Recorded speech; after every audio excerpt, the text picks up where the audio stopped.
Allah Allah wa Rasul Allah, Allah Allah wa Habib Allah. Salam alaikum wa rahmatullahi wa barakatuh. Amis téléspectateurs, un bon coucou à vous tous. Mais avant toute chose, nous commençons par remercier Allah qui nous a encore de plus, une fois de plus bien sûr, donné le souffle de vie pour que nous puissions nous retrouver sur ce plateau, toujours en train de vous parler de ce thème très capital qui engage normalement l'activité de l'homme sur cette terre des hommes, sur cette terre. Alors, il s'agit donc du système de gestion économique d'un État islamique. Nous invitons encore Cheikh Abdallah Foundi, qui est sur ce plateau, pour continuer sur la même lancée, je vais dire, à nous parler de ce thème très alléchant parce que ça concerne plus les pays qui sont en sous-développement, comme disent les Occidentaux. Cheikh, salam alaikum. Wa alaikum salam wa rahmatullahi wa barakatuh. Bienvenue sur ce plateau. Merci beaucoup. Vous nous avez parlé dernièrement du système économique islamique dans un État islamique. Vous avez défini beaucoup de paramètres par rapport à... Vous avez parlé de majlis, donc des gens qui doivent justement doivent traiter de la question du développement de la nation par rapport à l'économie, par rapport à la politique et tout ça. Et donc, c'est comme chez nous, les députés, les parlementaires, ils sont choisis par les sages. Et vous nous avez également parlé du rôle que joue un pays islamique face à sa population. Comment doit-il développer sa population par rapport à la survie? Et vous avez également nous parlé des œuvres que l'État islamique doit mettre à compétition pour que son peuple puisse être réellement satisfait de l'action du gouvernement. Et là, vous avez chuté à l'émission passée sur la rente qu'il y a plus de 1400 ans, 1450 ans. Presque 1450, oui. Donc, que les musulmans ont inventé, et c'est ça qui a justement généré ou engendré ce qu'on appelle l'INSS, Institut national de sécurité sociale, donc la sécurité sociale, après avoir été travaillé, retraité, travaillé longtemps, et puis vous avez été retraité. Il faut quand même qu'il y ait quand même un système pour votre survie. Alors, cher, nous sommes restés à ce niveau-là, la rente. Expliquez-nous un peu, parce que par rapport à notre entendement, la rente, c'est quand vous travaillez, il y a un pourcentage qu'on enlève de votre salaire pour mettre quelque part comme épargne, et qu'après 25 ans de service, et vous êtes retraité, et vous savez vous aider à bien assurer votre survie. Alors, d'après le système que vous nous avez annoncé, la rente vue par les musulmans, comment cela se faisait? Là, vous êtes allé dans les domaines des systèmes des autres. Oui, nous voulons un peu avoir une vision. Il n'y a pas de rente voilà. chez les musulmans. Il y a l'impôt, l'argent que l'État collecte, qui doit servir aux besoins des habitants du pays. Oui. Et lorsque quelqu'un atteint l'âge de la retraite, l'État s'occupe de lui. Mais il n'y a pas... Sans qu'il cotise de son salaire. Il n'y a pas de cotisation. Non, il n'y a pas de cotisation. Ça n'existe pas. Vous avez vu, par exemple, la crise mondiale. Oui. Ça n'a pas affecté les pays des musulmans. Ça, c'est sûr, parce que c'est même promulgué sur Internet. Oui, ça n'a pas... Ils n'ont pas... Et c'est là aussi... Et d'ailleurs, quelqu'un a dit, une haute personnalité de l'Occident a dit, non, mais nous devons suivre quand même le système économique des musulmans. Parce que quelque part, on a des bavures, mais il faut aussi suivre, regarder un peu le système économique des musulmans. Comment ça fonctionne? On peut s'inspirer de cela. Bien sûr, on peut s'inspirer du système de l'économie. Tout le monde doit travailler en principe. Oui. Parce qu'Allah dit, voilà, c'est ça. Et puis Allah nous conseille toujours, pour avancer, pour atteindre les progrès que nous voulons, non pas d'aller faire la guerre aux autres ou provoquer les autres. Inna Allah la yuhibbul mu'tadin. Allah n'aime pas les gens qui provoquent les autres, ni qui font les désordres. Voilà. Vous voyez, les musulmans ne doivent pas faire les désordres. Vous avez suivi la ministre britannique des Affaires étrangères, de l'Intérieur. comment il a expliqué l'islam. Ouais, ouais. Ah, j'ai suivi, hein, sur YouTube, Il j'ai dit, suivi. c'est pas la religion terroriste comme disent comme on dit, oui. certaines langues. C'est une religion de paix. Ceux qui font le terrorisme ne sont pas des musulmans, ils ne prônent pas le vrai islam. C'est ce que cette ministre a dit. Eux-mêmes, ils le disent déjà. Et Allah nous donne toujours cette... il nous guide encore pour que nous soyons vraiment bien. Il nous dit « Wa'tasimu bihablillahi jami'an wa la tafarraqu » Oui. Cramponnez-vous tous ensemble au câble d'Allah et ne soyez pas divisés. Ne vous divisez pas. Et il nous dit encore وَلَا تَنَازَعُوا فَتَفْشَلُوا وَتَذْهَبَ رِيحُكُمْ. Ne vous espionnez pas les uns les autres. Ne vous disputez pas, Vous vous serez affaiblis et vous perdrez votre énergie. C'est clair. Allah nous veut ensemble. Parce qu'il nous a déjà dit, il n'y a pas de différence entre nous. Ouais. La couleur de la peau, les langues que nous parlons, ce n'est pas un objet de différence ou de mépris entre nous. Mais c'est clair. L'humanité doit évoluer dans les schémas qu'a défini le Créateur. Tout à fait. Pas les principes que les gens sont tentés de concocter comme ça. Et c'est pourquoi ça ne marche pas. Rien ne peut se faire en dehors de Dieu. Si vous n'êtes pas avec Dieu, en tout cas, vous ne réussirez pas. Il suffit de voir les peuples qui nous ont précédés, qui ont tous péri. Je ne sais pas si c'est nécessaire de parler de ces peuples. Je Oui, pense parce pas. que peut-être qu'ils ont commis beaucoup de bévues, beaucoup de forfaits hein, à l'égard des autres ou à l'égard de Dieu. Oui, Donnez un exemple Nous pour pouvons savoir parler comment ils sont... des premiers peuples qui ont été punis par Dieu, c'est à l'époque de notre prophète Noé, Oui, qui était de la 8e génération après notre ancêtre Adam. 8e génération. Oui. Et son peuple n'a pas cru, s'est détaché de Dieu directement. Il a essayé de les amener sur le droit chemin pendant 950 ans. Ils ne l'ont pas suivi. Fatigué de leur péché, il a dit, oh mon Dieu, si vous laissez ces gens, ils vont détruire l'humanité. Alors j'ai dit, bon, fabriquez les bateaux, les navires en ma présence, et je vous dirai comment faire. Il a reçu des planches, des clous. Il n'y avait pas d'usine qui fabriquait les clous en ce moment-là, ni des scieries. Il n'y en avait pas eu. Mais alors, quand Allah veut faire quelque chose, il le fait, il donne tous les moyens. Alors, cela a été fait. Ça, c'est la première des choses. Ensuite, après l'anéantissement de ce peuple, Noé ayant arrivé sur la terre ferme, il a vécu encore 350 ans avec ses enfants et tout, il est mort. Dieu a suscité d'autres peuples, notamment, je vais parler seulement d'un seul, mais au lieu de parler de tous les salih et tout ça, non. Il a créé d'autres humains qui mesuraient 100 coudées. Coudées, c'est ça. 100 fois, c'était la taille de l'individu. Et 7 fois, comme ça, la largeur de sa poitrine. Ce peuple, se voyant très fort, ils ont refusé de suivre leur messager, Houd. Quand Houd a fait son rapport, mais ils ne me suivent pas. Allah a dit, ok, je vais les anéantir. Il a envoyé seulement le vent qui les a détruits. Anéantis. Donc, chaque fois quand on désobéit à Allah, la conséquence, c'est le malheur. Mais peut-être les gens peuvent se poser la question pourquoi Allah ne punit plus le peuple comme il le faisait autrefois. C'est parce que, pour la première fois, Nabi Ibrahim alayhi salam avait demandé à Allah.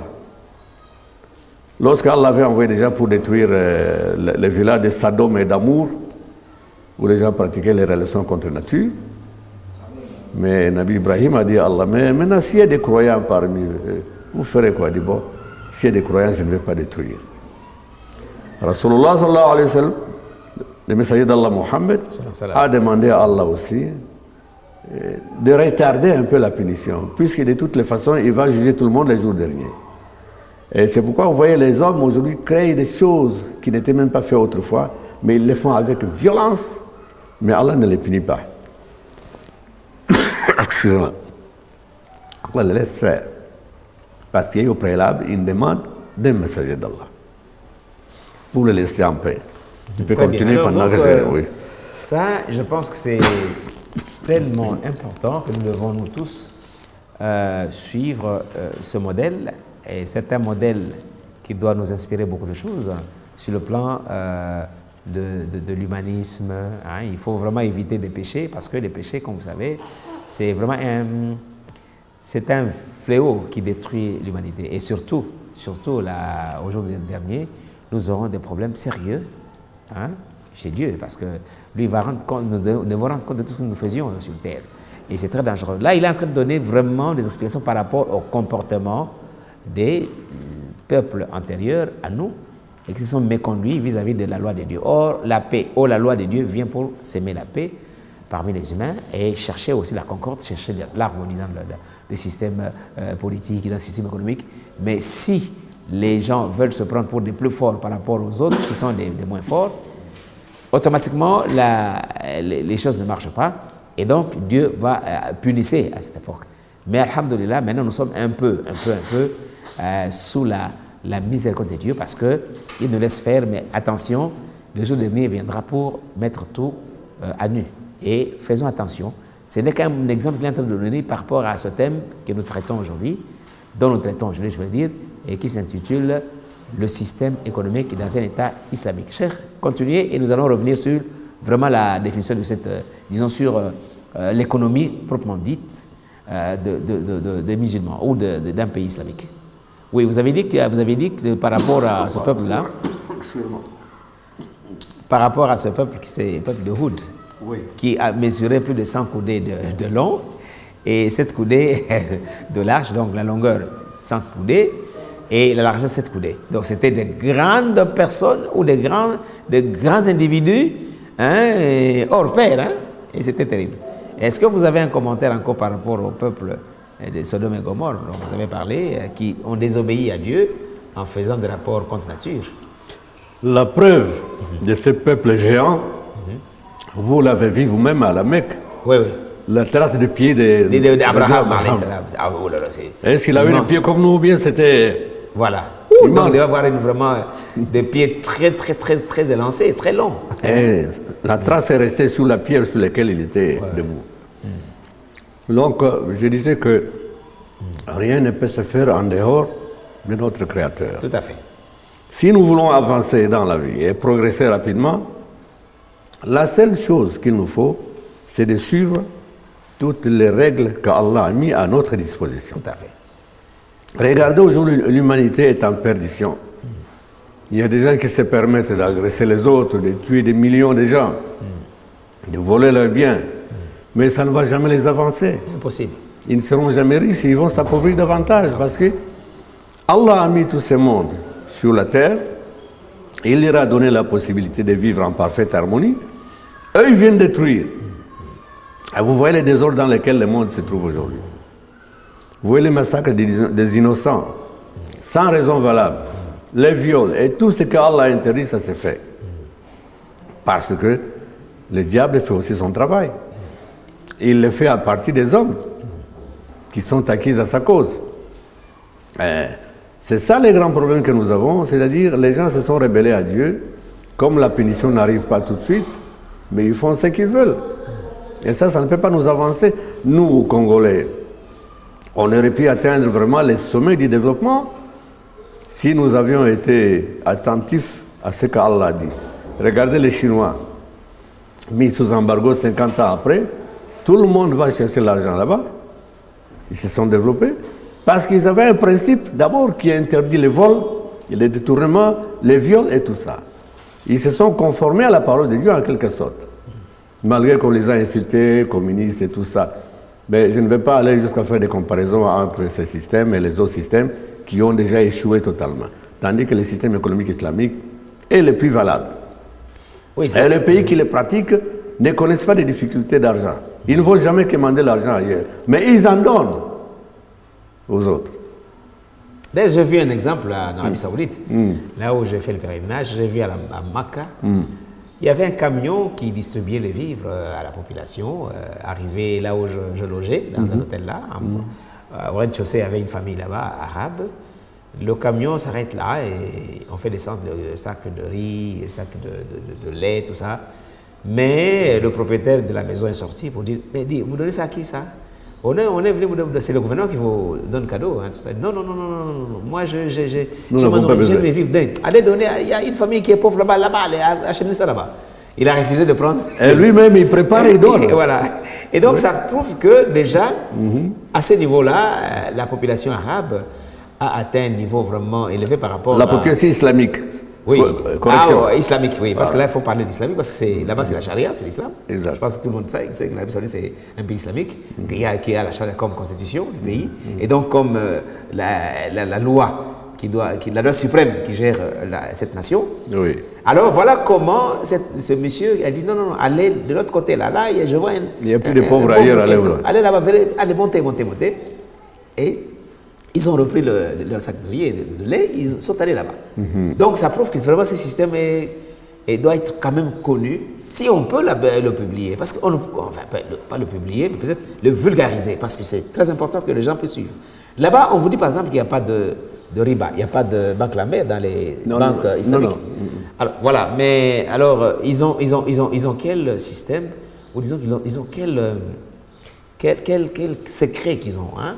Ils ont quel secret dans la gestion de fonds dans leur banque pour qu'ils donnent à ceux qui font des projets et qu'ils ne puissent pas retourner cet argent avec intérêt. Comment ça se passe, Cheikh Abdallah? Vous avez touché là un point Surtout important. que vous avez grandi dans la péninsule arabique et vous connaissez un peu tous les systèmes comme il se doit. Regarde comment fonctionnent les banques islamiques. Oui.